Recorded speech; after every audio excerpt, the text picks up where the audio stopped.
Welcome, everybody. It is Tuesday, November 26th, 2013. Tom Woods here, and we are talking turkey today with the great Heather Woods. She's my wife, and she's here to talk about many things, but among them, how to prepare a moist turkey that you can be proud of and not mortified by. So, dear, it's very generous of you to come here and share your knowledge about something I know zip about. So I really appreciate it. Thanks. Well, thanks. This will be fun. All right. So it seems to me, at least my experience is, I went through a lot of my life eating turkey at people's houses, and it's super dry, and you have to drown it with gravy even to make it edible. What are those people doing wrong? Or maybe the better way would be, what is the secret to making it not come out that way? Like, what is it that you're doing that every single time you've prepared turkey for us, Thanksgiving or otherwise, it's been great? Like, it's delicious. Like, it's moist. It's the way turkey should be prepared. How are you doing this? Yeah, actually, growing up when we had turkey on Thanksgiving, we thought it was normal for it to be so dry that it would shred when you tried to carve it. Okay. So we never realized, like, that's actually not a good thing, which is probably why most of us didn't like turkey. So, so then fast forward, we got married, and I took a cooking class on just basic cooking things. And one of them was how to make a citrus chicken, I think. And that turned out so moist that it was kind of icky. So I thought it would work really well with the turkey. So basically what you want to do with a turkey is you want to buy one that's no larger than 12 to 13 pounds, because if it's larger than that, they tend to dry out because of the cooking time that's needed. So about 12 to 13 pounds. You want to get one that's not frozen, if that's possible. Excuse me. Because if it's frozen, it actually kind of deteriorates the quality of the meat as it's thawing out, and then you have to recook it, and it's too much on the proteins. So you want to get a fresh turkey, and you're going to get it home and get it to room temperature if you can, and you're going to stuff it, but not with bread. Ah, okay. What are we putting in that turkey? So you're going to take extra virgin olive oil, 3 oranges, and 3 yellow onions, and you're going to quarter the oranges and the onions. And then you will take the oranges and squeeze all the juice all over the turkey. But then you're going to stuff the rinds into the cavity itself and mix it with thyme and rosemary and salt. And you throw that all in there, put some olive oil in there, and then you basically do the same to the outside of the turkey where you are infusing flavors. And you want to use most likely dried thyme and dried rosemary. But before you use those, you'll need to release the oils that are in there. So either you need to grind them up or roll them between your fingers or anything that sort of breaks them up and allows the oils to kind of come out, which will give it a deeper flavor. Now, you have here in your, I'm going to put on my site, tomwoods.com, a little page on turkey preparation, and you can be assured that I had no input in this, thank heavens.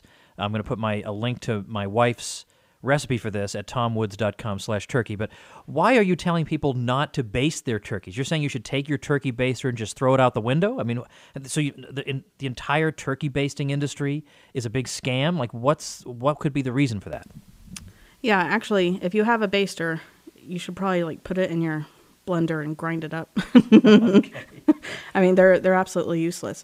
So part of the secret to having an actually moist turkey, most people think, well, if you baste it every 20 minutes or so, that really helps reabsorb the juices, when actually that's completely false. So first of all, every time you open your oven door, it lowers the temperature in your oven about 30 degrees. And so then your oven has to overheat in order to make up for that. And so going through that process, the turkey tends to dry out quite a bit. But also, after about 15 to 20 minutes of being in the oven, the skin of the turkey will start crisping up, which then therefore is a barrier for any liquids getting back into the turkey. So really basting. You're just kind of saying, hey, let's let the heat out of the oven, and it's going to reheat up, and it just doesn't do what you think you need it to do. So you don't need to be up at 5 in the morning and checking your bird every 20 minutes. It just doesn't work. So basically the onions and the orange rinds are going to give it moisture from within and keep it all held in there. All right, let me make sure I'm understanding something, though. Just going back a little bit here. If you're telling me that the citrus chicken recipe was where you got the idea to stuff the citrus into the turkey, then this really is the Woods family approach to turkey. Like, I thought it was a recipe that maybe we found and we started to use, and we have blogs and other people don't, so we can sort of take credit for it. But you're telling me that this kind of like is the Woods family secret. Yes, it's basically, I tweaked it a little from the original chicken recipe and kind of just perfected it over the course of about a year, and there you go. Nice. All right. Now, once in a while we get people who say, oh, if you want to have a moist turkey, I've got just the route for you to take. You should brine that bird. Brine this thing for 24 hours. Brine. Well, look, I'll tell you something. I know you don't need to brine it because I trust you and you tell me you don't need to brine it, but I'm going to let you in on something that I've never told you before in all 11 years of marriage. I have no idea what brining is. So. Okay. So brining is usually the act of putting meat in in this case a turkey, into a solution of different things. So it's basically a solution of liquid, and you put the turkey in and you let it sit for 24 hours. And the idea is that the turkey soaks up all this liquid so that when you bake it, it goes into the oven having more liquid than it needs anyway, so that it stays moist. So the trouble with that is it's really time consuming. So it's at least 24 hours of prep and then cooking it, and who wants to do that? So what our recipe calls for is you buy your turkey and you put it in the oven, and 2 to 3 hours later, for approximately a 12-pound bird, it's done. So Right, so why would you, even if brining is a super duper idea for some other reason, if it takes all this extra time and our process takes very little time, why would you make things more difficult on yourself? Is that your idea? Yes, and I mean, you get the same result. It's not that our recipe would be less juicy. I mean, it would be the same result, but our method is much less time intensive. Now, what you're telling us about turkey is so contrary to the conventional wisdom. Well, first of all, no one thinks, all right, time to stuff my oranges into the turkey. Like, people don't think of that to start with, but also telling us that we shouldn't be basting the turkey. Like, I would just... If you had told me that, I would have just said, look, you don't know what you're talking about. I can't believe they would make a product that is totally counterproductive to use. So are there other things in other cooking other things other than turkeys where you've found that there is some wisdom that you've uncovered in the kitchen or that you learned in a course? And by the way, if you can't think of anything, we'll just edit this question out. It's no problem. But is there anything else where you've found, you know what, I find that doing it this way, which is 180 degrees opposite from how other people do it, actually works better? Do you have anything else like that? Because we love that on this show. Do the opposite. Like, people say you have a common cold and you should drink a lot of liquids. We say drink no liquid. Well, we don't quite do that, but you see the example. Right. Well, I would think the examples that come to mind are with actually baking, which is more of a science than anything because everything has to work just right. So I've learned that setting out the butter and the eggs overnight give you a much better product, but you're told eggs are going to kill you if you leave them out for more than an hour or something. So most people won't do that because they're afraid of getting, E. coli or something? Whatever the egg thing is. Whatever the egg thing. Salmonella, yeah. Yes. And actually, it's salmonella lives on the outside of the shell, or of the shell of the egg. So if you're worried about that, wash your egg before you crack it. But for the most part, having eggs and butter and fats at room temperature, or maybe even slightly above, actually gives you a better product in the end. All right, see, now this is one that we've fought over for 11 years. I say, you're leaving the butter out. What's wrong with you, right? And you say, what's your problem, whatever, right? We fight about this. Yes, and then I would get up in the morning to make cookies or something, and the butter was back in the refrigerator, and it ruined my whole day. Yeah, it's hard as a rock. You can't cook with it. You can't use it. You can't spread it on anything. Because Tom was in the kitchen. That's the big problem. All right, so your turkey secrets then now have been revealed. People can get them at tomwoods.com/turkey. But let's talk about this turkey who's sitting right here in front of the microphone here. Now, I think she's giving me this look like that was a terrible segue. All right, so when I put this up on Facebook, and you guys are following me on Facebook, right, or liking my page, don't look for me as Tom Woods on Facebook. It's a long story. My so-called fan page is as Thomas E. Woods Jr. So go to facebook.com/Thomas E. Woods or go to tomwoodsradio.com and click on the Facebook widget. Click like there because we have good discussions there. We have a good group. They're nice. There's not that many rude people. It's basically fun. So I posted a thread about what should I ask my wife about, while we're talking about turkey. Like, what else can we talk about? And some people are saying, well, talk about the Democrats. And I don't want to talk about the Democrats. Like, that's what we talk about all day, stuff like what else can we talk about? So somebody said something like, well, what about her political views? Or did she think you were some kind of weirdo when you guys met and she found out how crazy your views were? And so I've never really gotten the answer to this question until right this minute going on the air. And of course, since I am the audio engineer at the Tom Woods Show, anything that's said here can disappear down the Orwellian memory hole with the click of a mouse. But let's see what old Heather has to say. So what's your thought about all that stuff? Yeah, we try not to talk about that. No, I'm kidding. Yeah, so let's see. Our first actual date, I guess you would call it, was a 3-hour phone call. Because you were in New York and I was in Oklahoma.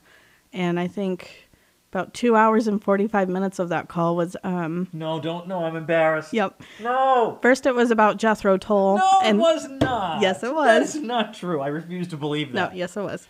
First, we talked about Jethro Tull and how amazing their music was. And I had never heard of them.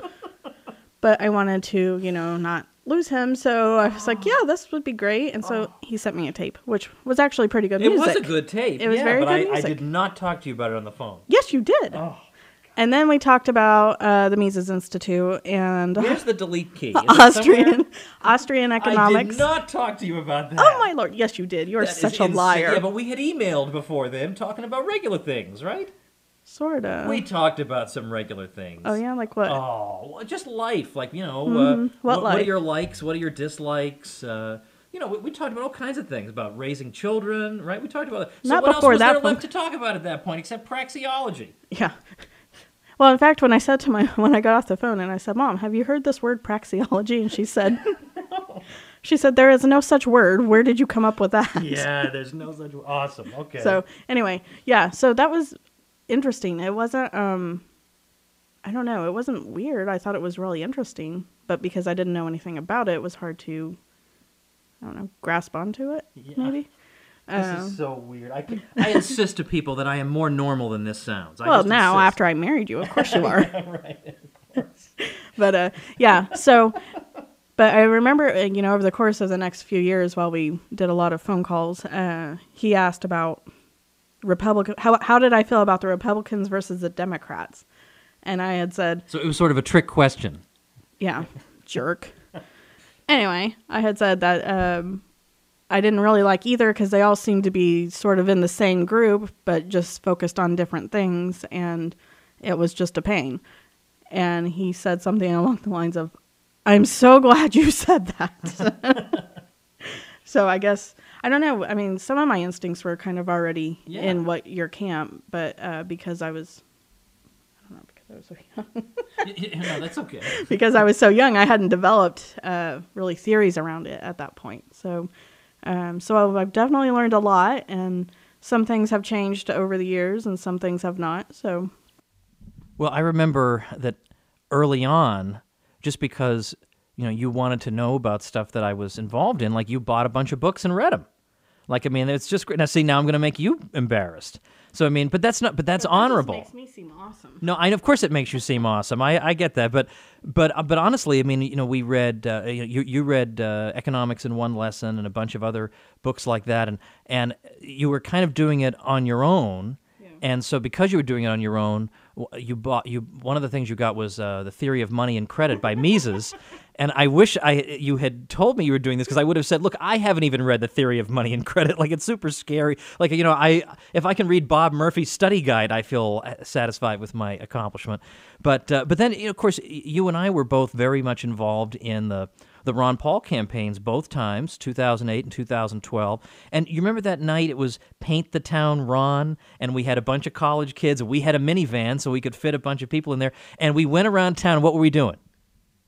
Well, strictly off the record. Well, they can't get us now. Yeah, we won't mention the town. Well, you and I and some friends were actually out pretty late putting up Ron Paul signs around town, so that when people got up the next morning, they didn't know what had happened. But a lot of them had said Google Ron Paul rather than just standard stuff. So that actually was a really smart. Whoever came up with that was brilliant, because that got people talking all over town and actually Googling Ron Paul. So yeah, that was fun. And we somewhere we have video of us driving around the next day saying, "Hey, look at that sign! Look at that sign! Look at that sign!" Yeah. And then police would drive by, and we'd be walking along, because we would drive in our van, then stop, get out, do signs. And as we'd be walking around with the signs, I remember there was one time the police drove by, and as I saw him coming up on me, I just dropped the signs, kept on walking, so that he wouldn't even see me. And I was in the back holding the hammer. Thank you very much. Oh yeah, so that we could bang the sign into the. But I mean, private property. All right, you got to kind of keep off private property. But public property, well, it belongs to us all, doesn't it? So why can't I put up my sign? And we would try and put them up so that it would be too annoying for them to take them down, like as high as we could get them. But that was super fun. I mean, like, we had a lot of fun. We went to that straw poll, the Western Alabama Republican straw poll. And that was the first time we went to any sort of event like this, and we had no idea that when we got there, even though there were 8 or 9 candidates and there were 250 people at the straw poll, 200 of them were for one candidate. They were all for Ron Paul. I had never seen anything like this before, and that really got me excited. It made me think, hey, something's really happening here.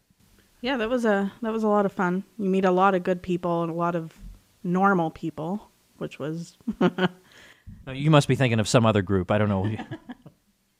Well, in other words, they just were hardworking people who cared about things rather than, polished suits and, super bright white teeth trying to just get up ahead in life, I guess. I don't know. Yeah, so we had some fun doing that. So there you go. So my wife is sort of on board with a lot of this stuff. I don't grill or interrogate her about specific things, but we talk an awful lot about an awful lot of things. But this turkey recipe just so blew me away, because it was just and now just today I learned how original it was. Like, you thought, well, if it overdoes it on chicken, it'll be just right with turkey. So check out tomwoods.com/turkey. That'll take you over to my wife's recipe, which is full of pictures, by the way, beautiful pictures. Like the turkey picture just came out. It looks absolutely delicious. So anyway, I feel funny saying to my wife, thanks so much for taking some time with me today, Heather Woods, but thank you, dear, for talking with us today. Well, thanks for having me. All right, everybody, that was my wife, Heather Woods. Ain't she great? I'm telling you. All right, now before we wrap up for today, and I'll have a couple of little things to mention to you at the end, we actually thought it might be funny to play this blooper tape from this chit-chat that we just had, because when we started off, I started off by saying, welcome, everybody, and she just burst out laughing. It was just like the interview with the zombie video all over again. She just burst out laughing. So I didn't save that. It didn't occur to me to save that. Then we started again, and she started laughing again, and I realized I got to start saving these. So this is the second blooper that we had, and it starts off with, basically she and I bet her $2 that she was going to laugh again, because she insisted, no, I won't laugh. I said, I'll bet you $2 you'll start laughing. And so in this blooper that you're about to hear, it's me saying, all right, give it to me. Give me the $2 because you started laughing. So you can't hear her too much, and amplifying her just on this excerpt just degrades the audio too much. But anyway, you can get sort of an idea of what's going on here, and we thought you might find it kind of funny. So here we go. Give it to me. $2. All right, well, I'm going to deduct it from what I owe you. I think I owe you 46. We should have saved these for the blooper tape. You weren't recording? Well, I deleted the other stuff. I figured we would start over. Okay, we'll start over. Oh, you're so killing me here. Okay, I won't laugh. Yes, you will laugh. I have to say welcome to people. Stop laughing. What am I supposed to do? Just start in? Oh, you're such a jerk. All right. You know, it's things like this that add spice to our marriage, isn't it? Welcome, everybody. I have to do this without Heather hearing me. Don't tell her, but I'm welcoming you to the show. All right. You know, I've never had this problem on the show until you came. Until you showed up, everything was working fine. Mm-hmm. It's not buzzing. At least we got rid of the buzz. But at least I could more or less remove the buzz after some struggle. I can't remove this. All right, here we go. Okay. All right, anyway, I thought you might enjoy hearing that. Okay, so a couple quick things here. Don't forget tomwoods.com/turkey, where you can get your turkey information. Also, one thing we forgot to make note of, so I'll just make quick note of it, is the issue of the turkey fryer. People have said, we can just get a turkey fryer. It'll take you 20 minutes, so it's even better. But our sort of view on this is twofold. Number one, the amount of oil that's going to be necessary is quite substantial, and it'll run you a lot of dough that you don't need to spend if you just use my wife's method. But also, it's a fairly high-risk fire hazard, it seems to us. I mean, hot oil going all over the place, potentially anyway, could be a problem. So we tend to come down on the anti-turkey fryer thing. But if it works for you, I mean, that's fine. We're not going to tell you not to do it, but that's not what we advise. We advise the recipe at tomwoods.com/turkey. With Black Friday coming up, don't forget, there just may be a special offer for you gift givers coming up here on the Tom Woods Show on Black Friday. So definitely make sure and tune in. And, of course, remember, you can help us keep the lights on, keep our little Tom Woods Show office up and running by entering Amazon at tomwoodsradio.com, and at no cost to you, you can help us out, especially on Black Friday when you'll be doing some shopping anyway. Might as well help us out, help me keep this little office where I can make these programs for you guys. Tomorrow, it's economist Bob Murphy when we're talking about all kinds of fun stuff. Larry Summers, Paul Krugman, the liquidity trap, and why the laws of economics supposedly no longer apply in the middle of this crisis. Short episode of the show today as we are transitioning into Thanksgiving. We won't have a program on Thursday, but as I say, we'll be here on Friday. See you tomorrow, everybody. Thank you so much for listening, and we'll see you later. The Tom Woods Show.